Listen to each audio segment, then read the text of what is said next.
taasan, siya'y papurihan, Diyos ng lahat o papuri. Sa kaitaasan, siya'y papurihan, ngayon at magpakailanman. Mawit ang daigdigan, lahat ng naroroon. Mawit ang sangkatauhan, purihin ang Panginoon. Papuri sa kaitaasan, siya'y papurihan, Diyos ng lahat o papuri. Sa kaitaasan, siya'y papurihan, ngayon at magpakailanman.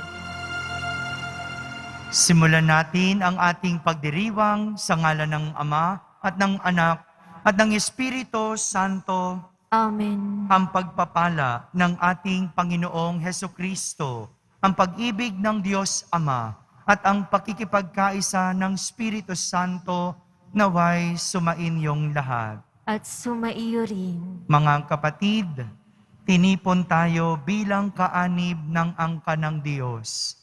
Kaya dumulog tayo sa mawaing Panginoong nagpapatawad ng lubos. Sinugong tagapagpagaling sa mga nagsisisi, Panginoon, kaawaan mo kami. Panginoon, kaawaan mo kami. Dumating na tagapag-anyayang mga makasalanan ay magsisi, Kristo, kaawaan mo kami. Kristo, kaawaan mo kami. Nakaluklok ka sa kanan ng Diyos Ama para ipamagitan kami. Panginoon, kaawaan mo kami. Panginoon, kaawaan mo kami. Kaawaan tayo na makapangyarihang Diyos, patawarin tayo sa ating mga kasalanan at patnubayan tayo sa buhay na walang hanggan. Amen. Manalangin tayo.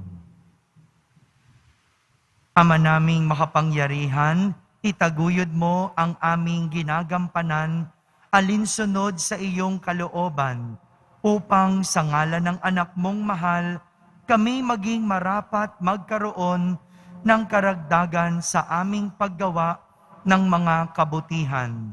Sa pamamagitan ni Jesucristo, kasama ng Espiritu Santo, magpa sa walang hanggan. Amen. Magsiupo na po ang lahat. Pagbasa mula sa ikalawang aklat ni Samuel. Noong mga araw na iyon, sinugo ng Panginoon kay David si Propeta Nathan. Pagdating doon ay sinabi niya, sa isang lungsod ay may 2 lalaki. Mayaman ang isa at ang isa'y dukha. Maraming kawan at bakahan ang mayaman. Samantalang ang dukha ay may isa lamang munting babaeng tupa. Inalagaan niya ito at pinalaking kasama ng kanyang mga anak. Pinapangko niya itong parang anak na babae. Isinasalo sa pagkain at pinaiinom. Minsan may manlalakbay na naging panauhin ng mayamang nabanggit. Sa halip sa kanyang kawan, kumuha ng hayop na papatayin.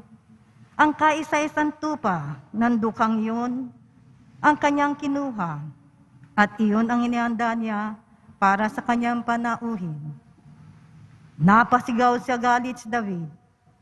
Naririnig tayo ng Panginoon. Ang taong iyo'y dapat na mamatay. Kailangang magbayad siya ng apat na ibayo sa kanyang ginawa, sapagkat inapi niya ang dukha. Sinabi agad ni Nathan kay David, kayo ang lalaking iyon. Ito ang sinabi sa inyo ng Panginoon. Yamang ako'y tinakwil mo at kinuha mo ang asawa ni Urias, tandaan mong laging may mamamatay sa patalim na iyong sambahayan. Sinabi pa rin ng Panginoon, pagkakagalitin ko ang iyong sambahayan, sa harapan mo'y ibibigay ko sa iba ang iyong mga asawa, at sisipingan sila kahit araw. Ginawa mo ito ng lihim. Hayag kitang parurusahan at makikita ng buong Israel. Sinabi na David kay Nathan, tunay ako nagkasala sa Panginoon. Sumagot si Nathan, kung gayoy, pinatatawad ka na niya at hindi ka mamamatay. Sa gayon man, yaman nilapastangan mo ang Panginoon, ang magiging anak mo ang mamamatay. At umuwi na si Nathan. Tulad ng sinabi ng Panginoon, ang anak ni David sa asawa ni Urias ay nagkasakit na malubha. Dumalangin si David para gumaling ang bata. Nagdamit siya ng sako at nag-ayuno. At sa lupa na nahiga ng gabing iyon, lumapit sa kanya ang matatanda sa palasyo at hinimok siyang bumangon. Ngunit tumanggi siya, ayaw rin niyang kumain. Ang salita ng Diyos. Salamat sa Diyos. Diyos ko, sa aking likhain, tapat na puso't loobin. Diyos ko, sa aking likhain, tapat na puso't loobin. Isang pusong tapat sa aking likhain, bigyan mo, O Diyos, ng bagong damdamin. Sa iyong harapay, huwag akong alisin. Ang Espiritu mo ang papaghariin. Diyos ko, sa aking likhain, tapat na puso't loobin. Ang galak na dulot na iyong pagliligtas, ibalik at ako ay gawin mong tapat. Kung magkagayon na, aking tuturuang sa iyo lumapit ang makasalanan. Diyos ko, sa aking likhain, tapat na puso't loobin. Ingatan mo ako, Diyos kong manunubos. Ang pagliligtas mo'y galak kong ibabantog. Turuan mo akong makapagsalita at pupurihin ka sa gitna ng madla. Diyos ko, sa aking likhain, tapat na puso't loobin. Magsitayo po ang lahat.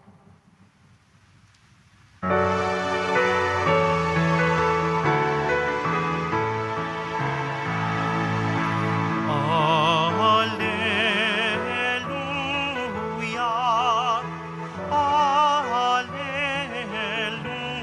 Alleluia,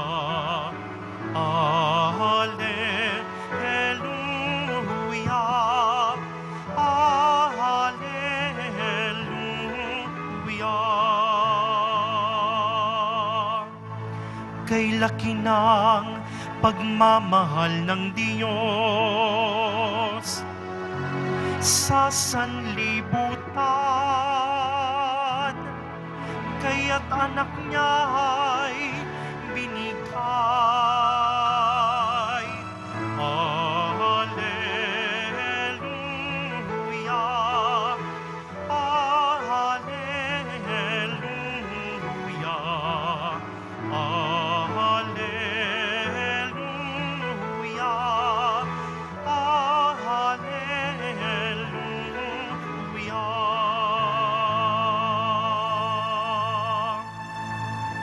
Sumainyo ang Panginoon. At sumaiyo rin. Ang mabuting balita ng Panginoon ayon kay San Marcos. Papuri sa iyo, Panginoon.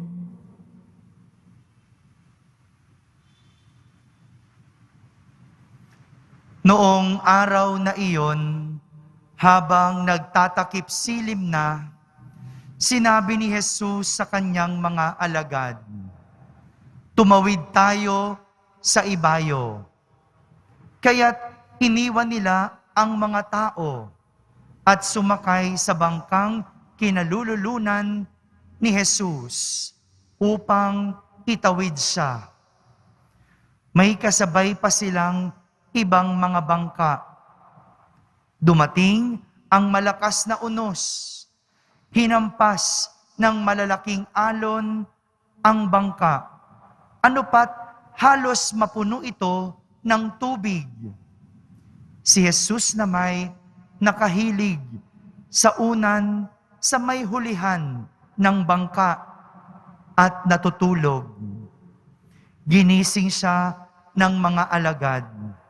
Guro, anila, di ba ninyo alintana?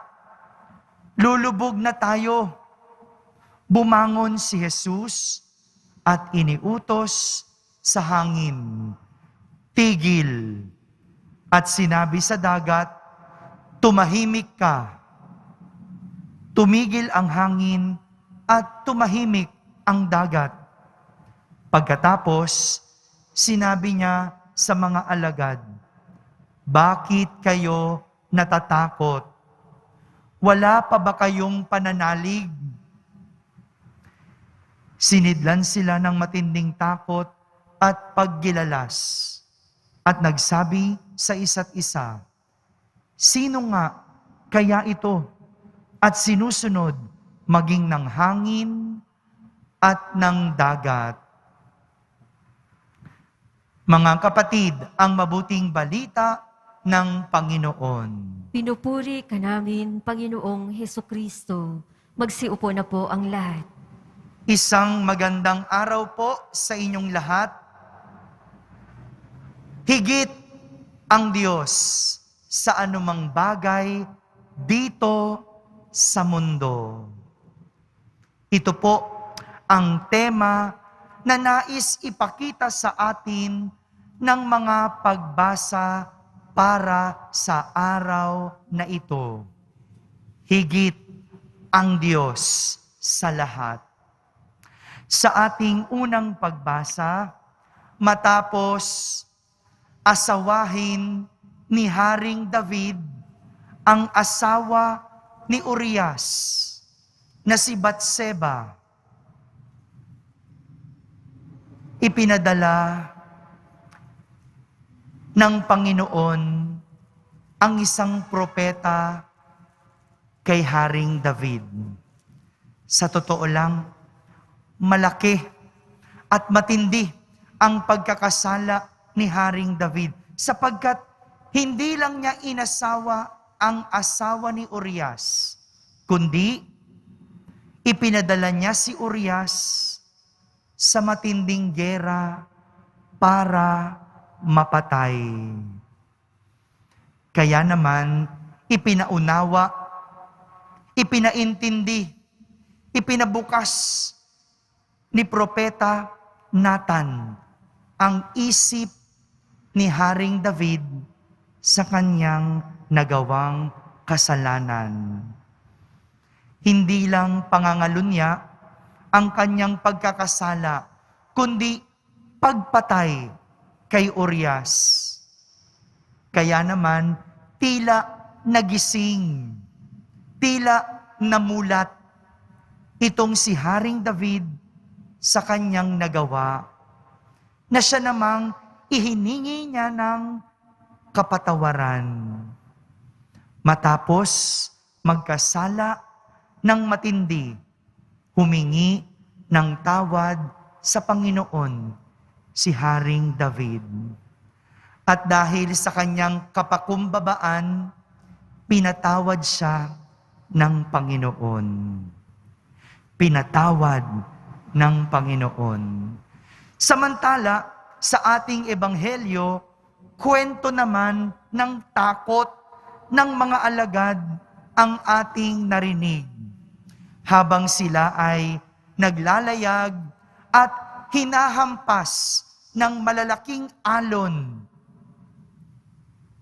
Si Jesus naman, nakahilig, natutulog sa hulihan ng bangka.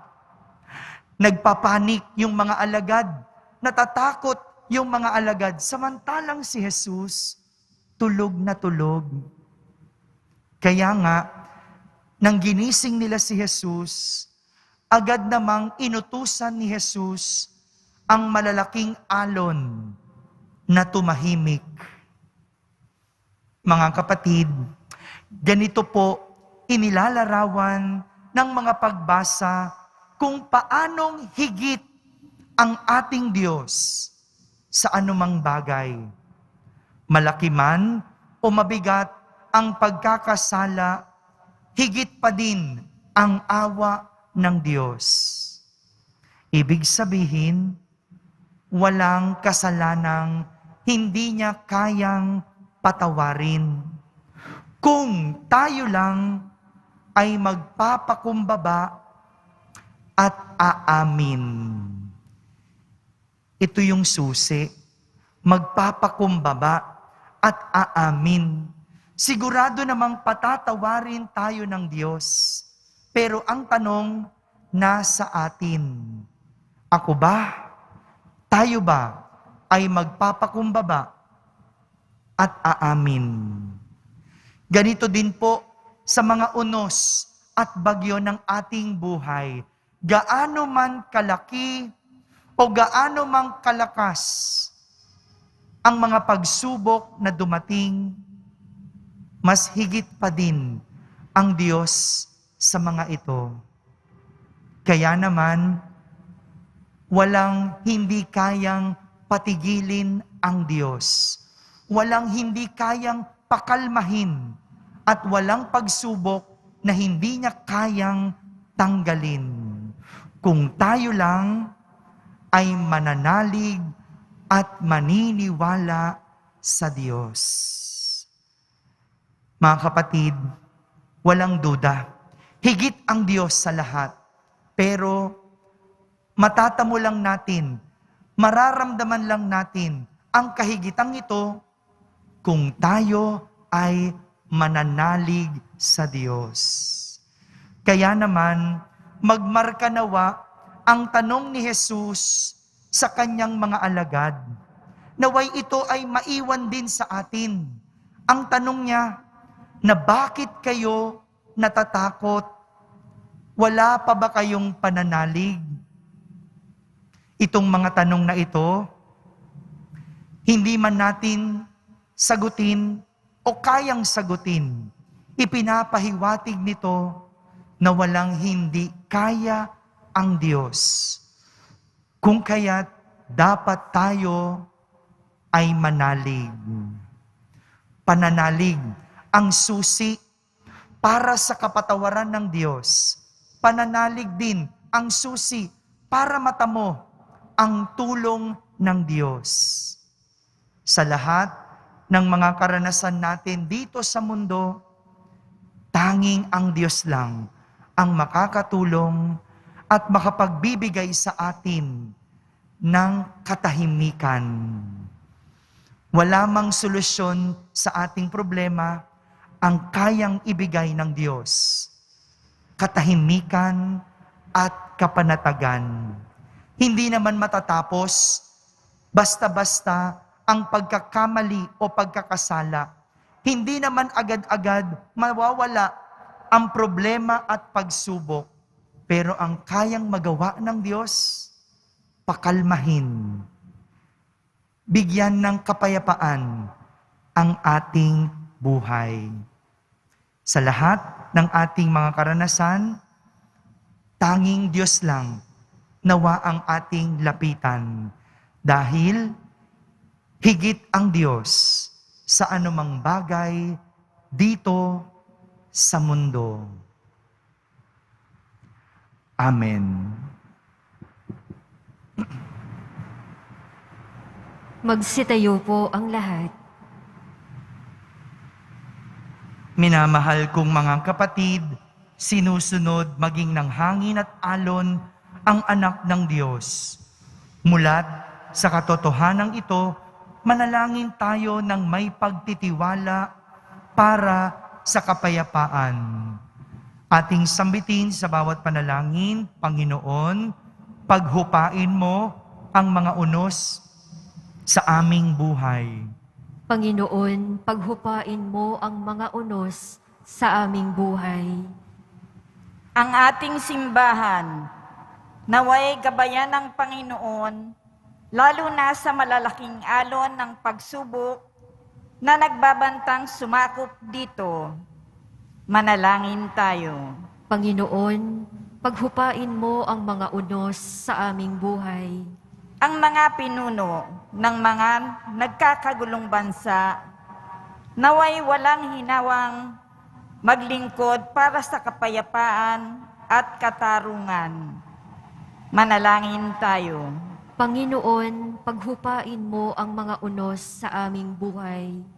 Ang mga mandaragat, namamalakaya, at lahat ng may kabuhayan sa karagatan, naway mapanatili sila sa kaligtasan sa pamamagitan ni Maria, ang tala ng karagatan. Manalangin tayo. Panginoon, paghupain mo ang mga unos sa aming buhay. Ang mga may kapansanan at yaong mga may pabalik-balik na karamdaman, naway makatagpo ng kapayapaan sa mapagpagaling na kapangyarihan ni Kristo. Manalangin tayo. Panginoon, paghupain mo ang mga unos sa aming buhay. Sa katahimikan, ating ilapit sa Diyos ang lahat ng mga unos, pagsubok, bagyo, at pangangailangan natin sa buhay.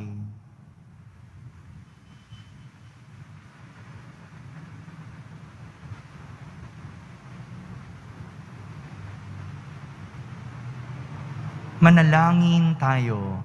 Panginoon, paghupain mo ang mga unos sa aming buhay. Makalangit na Ama, gawin nawa kaming dalisay ng mga pagsubok at kaguluhan na dulot ng unos sa aming buhay at magdulot nawa ito ng kapayapaan. Hinihiling namin ito sa pamamagitan ni Kristo na aming Panginoon. Amen. Magsiupo na po ang lahat.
Manalangin kayo mga kapatid upang ang paghahain natin ay kalugdan ng Diyos amang makapangyarihan. Tanggapin nawa ng Panginoon itong paghahain sa iyong mga kamay, sa kapurihan niya at karangalan, sa ating kapakinabangan at sa buong sambayan niyang banal. Ama naming lumikha, tanggapin mong malugod ang aming mga handog.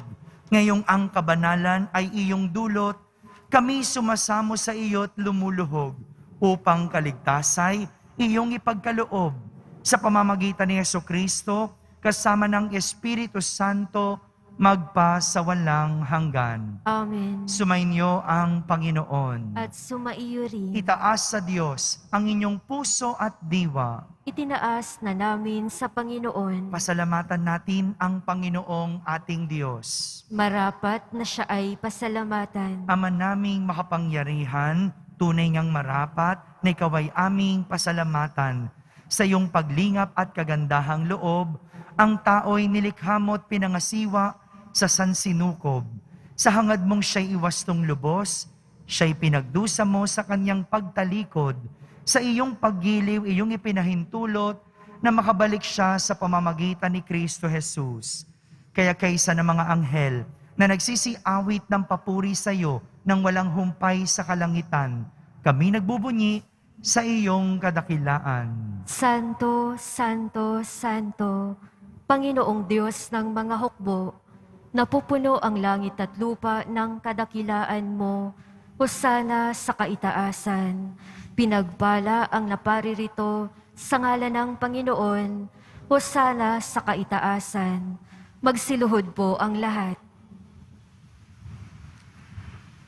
Ama naming banal, ikaw ang bukal ng tanang kabanalan. Kaya't sa pamagitan ng iyong Espiritu, ay gawin mong banal ang mga kaloob na ito, upang para sa amin ay maging katawan at dugo ng aming Panginoong Hesukristo. Bago niya, pinagtiis ang kusang loob na maging handog, hinawakan niyang tinapay, pinasalamatan kanya, pinaghati-hati niya iyon, iniabot sa kanyang mga lagad at sinabi, "Tanggapin ninyong lahat ito at kanin. Ito ang aking katawan na inihahandog para sa inyo."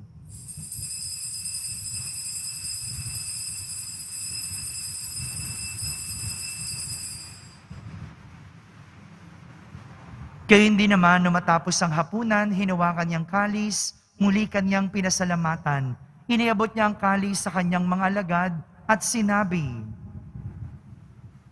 "Tanggapin ninyong lahat ito at inumin. Ito ang kalis ng aking dugo, ng bago at walang hanggang tipan. Ang aking dugo na ibubuhos para sa inyo at para sa lahat sa ikapagpapatawad ng mga kasalanan. Gawin ninyo ito sa pag-alaala sa akin."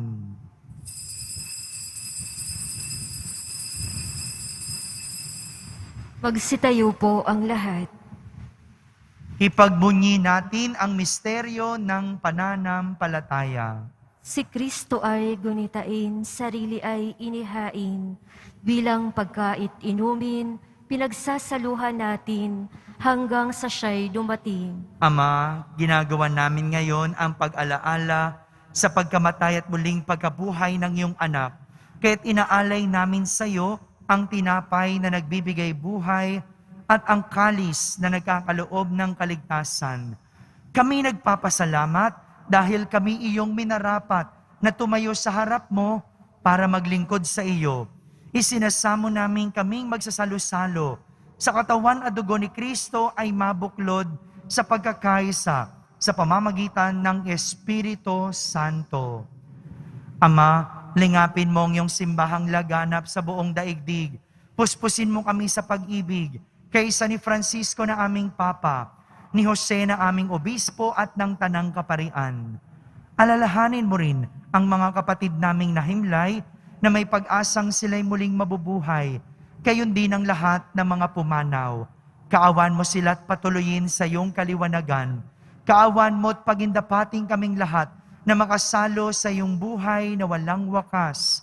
Kaisa na mahal na Birheng Maria na Ina ng Diyos, ng kabiyak ng puso niyang si San Jose, kaysa ng mga apostol at ng lahat ng mga banal na namuhay dito sa daigdig ng kalugod-lugod sa iyo. May pagdiwang nawa namin ang pagpupuri sa kararangal mo sa pamamagitan ng iyong anak na aming Panginoong Hesukristo.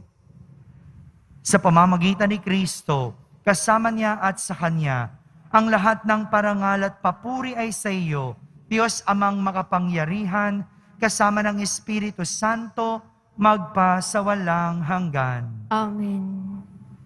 Sa tagubilin ng mga nakahagaling na utos at turo ni Jesus na Panginoon natin at Diyos, ipahayag natin ng lakas loob. Ama namin, sumasalangit ka, Sambahin ang ngalan mo, mapasa amin ang kaharian mo, sundin ng loob mo dito sa lupa para nang sa langit. Bigyan mo kami ngayon ng aming kakanin sa araw-araw at patawarin mo kami sa aming mga sala para ng pagpapatawad namin sa nagkakasala sa amin. At huwag mo kaming ipahintulot sa tukso at iadya mo kami sa lahat ng masama. hinihiling namin kami iadya sa lahat ng masama, pagkalooban ng kapayapaan araw-araw, iligtas sa kasalanan at ilayo sa lahat ng kapahamakan.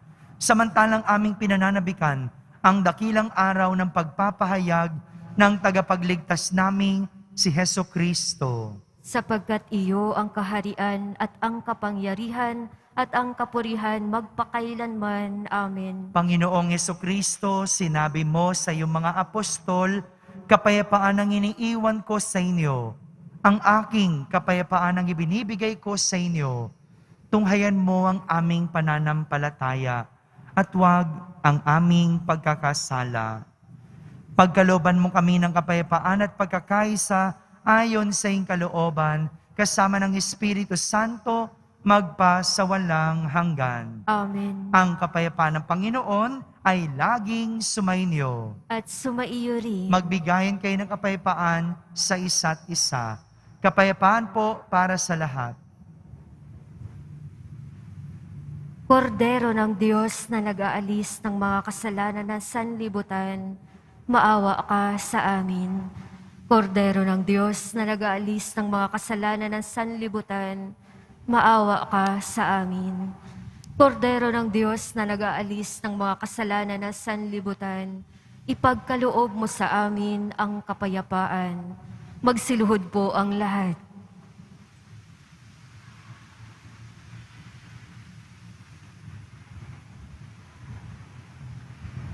Ito ang kordero ng Diyos.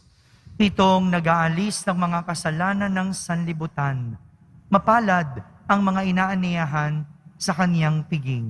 Panginoon, hindi ako karapat-dapat na magpatuloy sa iyo, ngunit sa isang salita mo lamang ay gagaling na ako. Ang katawan ni Kristo, Amen.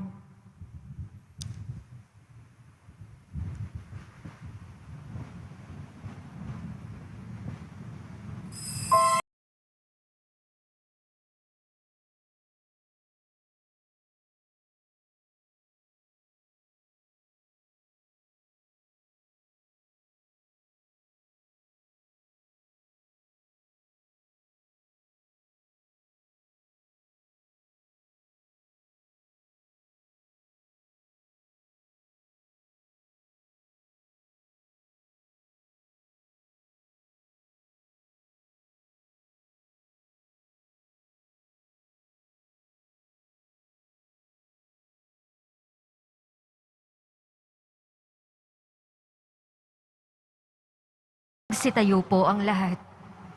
manalangin tayo. Ama naming mapagmahal, ipagkaloob mong sa aming pakikinabang sa iyong kagandahang loob na bumubuhay, lagi nawa naming maikarangal ang iyong pagpapalang sa aming ibinigay. Sa pamamagitan ni Jesucristo, kasama ng Espiritu Santo, magpa sa walang hanggan. Amen. Sumaiyo rin. Pagbabasbas ng Poong Jesus Nazareno, taas po natin ang mga larawan ng Poong Jesus Nazareno at ng mahal na ina. Mahal na Poong Jesus Nazareno, inihayag mo sa pamamagitan ng krus ang walang maliw na pag-ibig ng Diyos sa sangkatauhan. Pakinggan mo ang kahilingan ng iyong angkan na nagsusumamo sa iyo. Makamtanawan nila ang inyong katugunan at tanggapin ang kasagutan na may utang na loob na tinatanaw. Basbasan din po ninyo ang lahat na may karamdaman, nahihirapan, may mga dalang imahen at dasalan. Sa pamamagitan ng bendisyon na ito, naway maalala nila ang mga pangako nila noon sa binyag na ikaw ang kanilang iibigin at pagdilingkuran bilang Panginoon, magpa sa walang hanggan. Amen. At pagpalain kayo ng makapangyarihang Diyos, Ama, Anak, at Espiritu Santo. Amen. Tapos na po ang ating pagdiriwang, humayking taglay ang pag-ibig at kapayapaan ng Poong Jesus Nazareno. Salamat sa Diyos.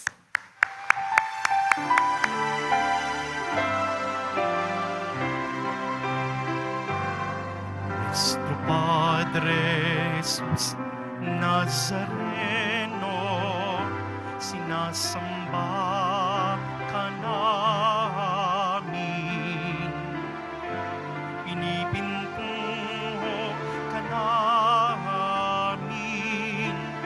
Aral mo ang aming buhay at kaligtasan.